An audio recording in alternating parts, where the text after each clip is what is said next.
So usually I take one idea and overthink. Overthink. I make a story out of it. Live in that pain, you're feeling for a longer time. It goes on for days actually.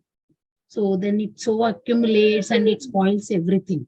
I'm Mm. not doing anything, no creative work at that time, everything, right? Uh, But suddenly when I've gone this, everything feels like I've been living a life of lies.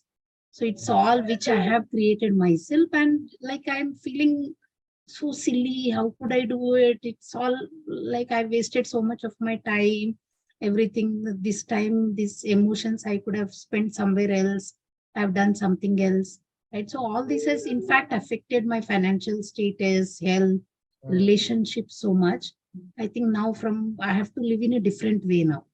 Yeah, really. Now you have a lot of productive time with you. Yeah, You're from not, tomorrow I have to work on my creative work. and it's all about, Marisa says it. I love it when she says it. You're always lying to yourself. Tell yourself a better lie. And I was feeling comfortable with those ideas, like being in that victimhood or hatred. I was liking it. I wanted to be in that feeling. So I was building stories, prolonging that. Good. I'm so happy. अभी withdrawal symptoms are.